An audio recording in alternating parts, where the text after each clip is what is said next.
Hi, and welcome to the podcast Expat Lens. This is an interview podcast on which we talk about international and intercultural experiences, mostly focusing on Japan. For anyone not familiar with the term expat or expatriate, it denotes someone who lives outside of their home country. In this introductory episode, I'll be laying the groundwork for some of the themes we will be addressing on the podcast as a whole. Some episodes will be like this one, where I explore a certain concept related to the expat experience. In other episodes, I interview members of Japan's international community, learn about their experiences, and shine a light onto why they decided to live here. My name is Xavier, and I'll be acting as your host. Today, we'll explore what it's like to take that first step towards leaving your home country, talk about the drive behind wanting to live overseas, and consider the pros and cons of making such a big life decision. Let's dive right in. You've probably felt it before, that calling to just go out and see someplace new. It's a universal human drive. But why do we get that feeling? What are we looking for exactly? Beautiful sights, delicious food, romantic relationships? Sure, it might be a mix of any or all of those things. But I think when we travel to someplace new, essentially, we're trying to confirm or deny something about ourselves. That question in the back of your mind, who am I? Is this really the life I'm supposed to live? It's commonly said that traveling can help you find yourself. I completely agree. But I'd also argue that living abroad forces you to find yourself and clarifies where you belong. I'm fascinated by the concepts of identity and belonging, certainly on a cultural level. Where I'm from, the United States, we are taught that America is a great country because it is a melting pot, gaining strength and knowledge from diversity. Take all of the best parts from all over the world, mix them together, there you are. That's a recipe for success. Sure, we might not all get along sometimes in the US, but one thing is certain. Once you are part of the club, it doesn't matter if your family has been American for 200 years or 200 minutes. You are just as American as anyone else. Japan has a very different interpretation of belonging. For the most part, if you are not ethnically Japanese and if you are not born here, no matter how well you know the culture or speak the language, many people will perennially consider you an outsider or a gaijin. If you spend a lot of time in that kind of environment, it's not hard to develop an identity complex. But is all of that really true? Is it impossible to ever really integrate into Japan as a non-native? Let's set that question aside for now and consider what it's like to be someone caught between two worlds since birth.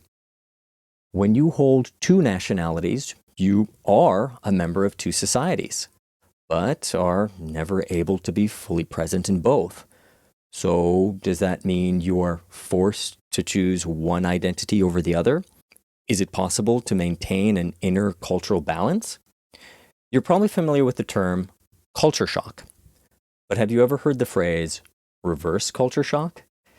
When you live abroad, you learn to adapt, and it changes you.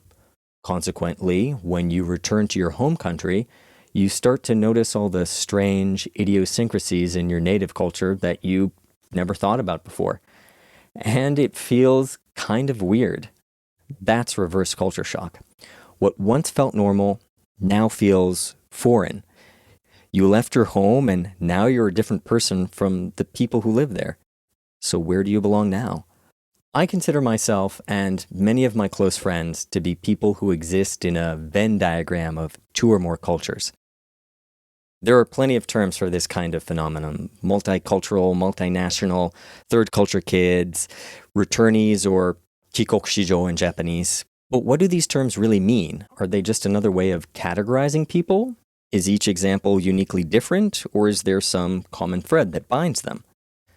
On Expat Lens, we will try to find the answer to these questions and others. I think regardless of whether you spent your whole life in one culture or have already experienced many cultures, Something deep within all of us yearns to reach out to the unknown.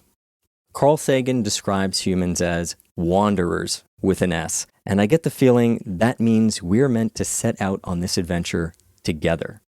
So, if you desperately want to go off on that journey but don't know how, if you're already making your way through a new world but feeling lonely, or if you are struggling to come to terms with your own complex identity, hopefully, through this podcast, you'll be able to glean a little bit of insight into how to navigate intercultural, international, and expat experiences.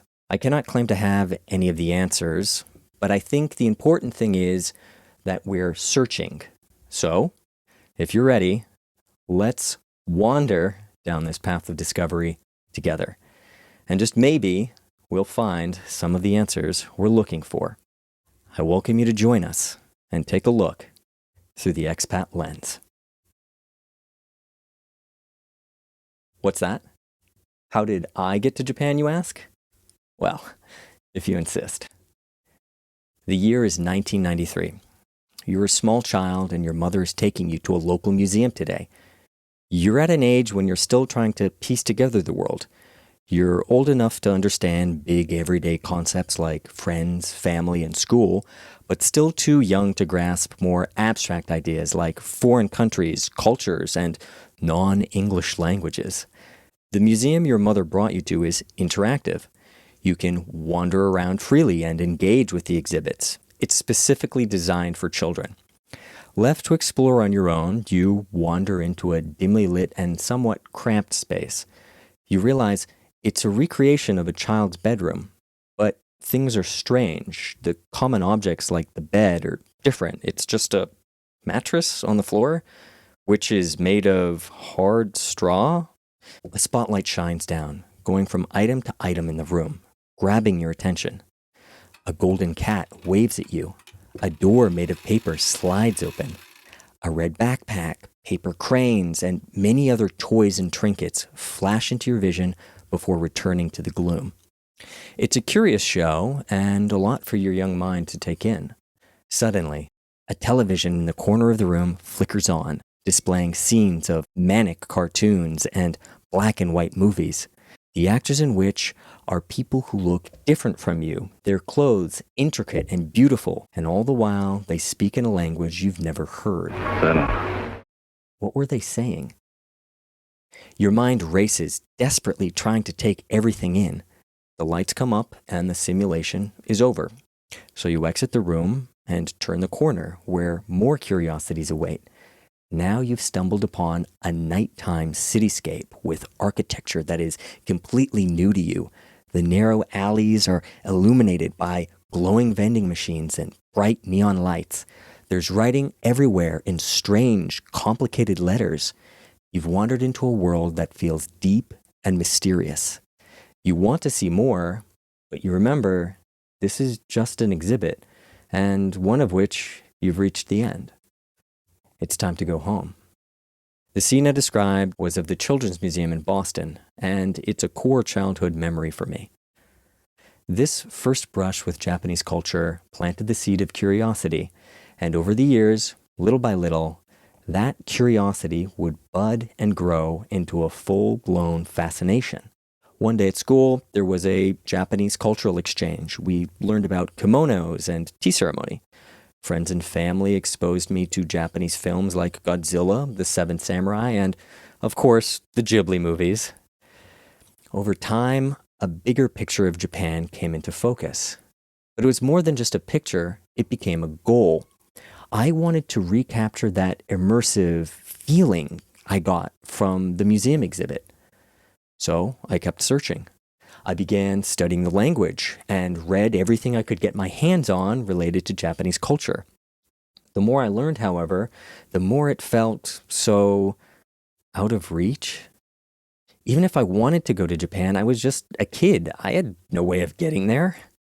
But then, one day, when I was 17, a casual conversation changed the entire course of my life and opened the door to Japan.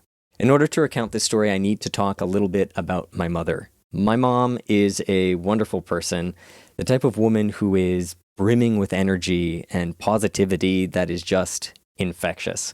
She can start a conversation and make friends with seemingly anybody. Strangers on the bus? No problem. The person behind you at the checkout counter? Easy. The gentleman sitting next to you at the local cafe? Sure. What was that? This particular gentleman happened to grow up in Japan. His father happens to be the director of the International Exchange Department at a university in Chiba Prefecture? Wait, where's Chiba Prefecture? Oh, here it is. Thanks to my mom's outgoing nature, I finally had a way into that world that I was fascinated by. It said that luck is where preparation meets opportunity. Well, call me prepared or call me an opportunist.